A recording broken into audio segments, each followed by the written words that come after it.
Kepala Kejari HST jadi narasumber sosialisasi kewaspadaan dini, tegaskan bahaya radikalisme dan pentingnya restoratif justice. Barabai Kepala Kejaksaan Negeri, Kejari, Hulu Sungai Tengah, HST, Dr. Yusuf Darmaputra, SH, MH, menjadi narasumber utama dalam kegiatan sosialisasi kewaspadaan dini yang digelar oleh Badan Kesatuan Bangsa dan Politik, Kesbangpol, Kabupaten HST, bertempat di Balai Rakyat, Rabu, 23 Juli 2025. Dalam pemaparannya, Dr. Yusuf menyoroti secara tajam ancaman radikalisme yang saat ini masih mengintai masyarakat. Ia menjelaskan bahwa radikalisme adalah paham yang menginginkan perubahan secara mendasar, cepat, dan ekstrim, bahkan tidak jarang menggunakan kekerasan. Paham ini bisa muncul di berbagai bidang seperti agama, politik, maupun ideologi lainnya, dan jelas bertentangan dengan nilai-nilai moderasi, toleransi, serta hukum yang berlaku.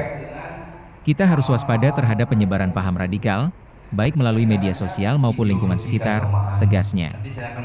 Faktor pemicu dan upaya pencegahan.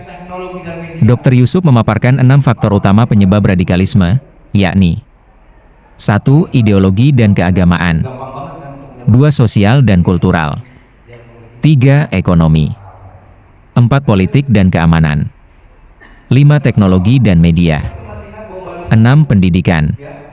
Untuk mencegah berkembangnya paham radikal, ia menekankan pentingnya pendidikan yang benar, pendekatan sosial dan keagamaan yang bijak, literasi informasi, penegakan hukum, serta koordinasi antar lembaga.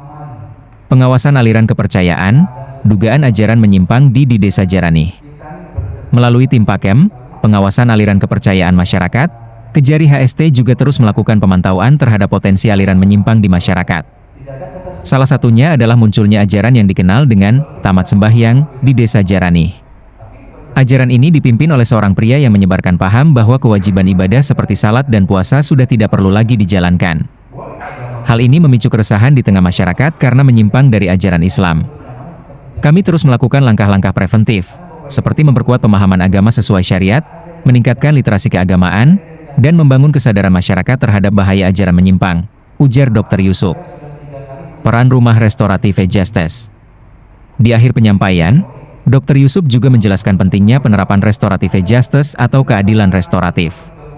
Konsep ini menjadi solusi penyelesaian perkara pidana ringan yang melibatkan pelaku, korban, dan pihak terkait lainnya untuk mencari keadilan tanpa harus melalui proses pengadilan formal.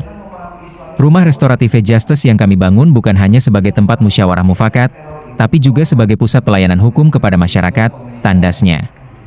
Kegiatan sosialisasi ini menjadi bagian dari upaya kolektif pemerintah daerah, aparat penegak hukum, dan masyarakat untuk menjaga stabilitas, mencegah radikalisme, dan membangun budaya hukum yang sehat di Kabupaten Hulu Sungai Tengah.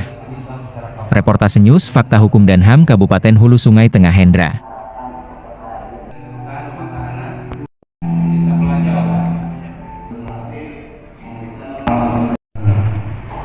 Jadi berjenjang itu semua akan laporkan dan minta arahan persetujuan dari pimpinan, bisa atau tidak. Jadi tidak bisa menang-wenang semua kita itu pakai DNA, tidak bisa, ada proses.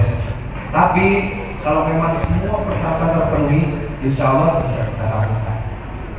Nah, saya tidak berharap melakukan RJ. Kenapa? Kalau ada RJ berarti Bapak Ibu jadi pelaku tindak pidana semua, kan gitu ya. Nah, saya berharap justru jangan sampai melakukan RJ itu. Kita jaga harmonisasi, jaga kebersamaan, jaga keamanan, jaga ketentraman.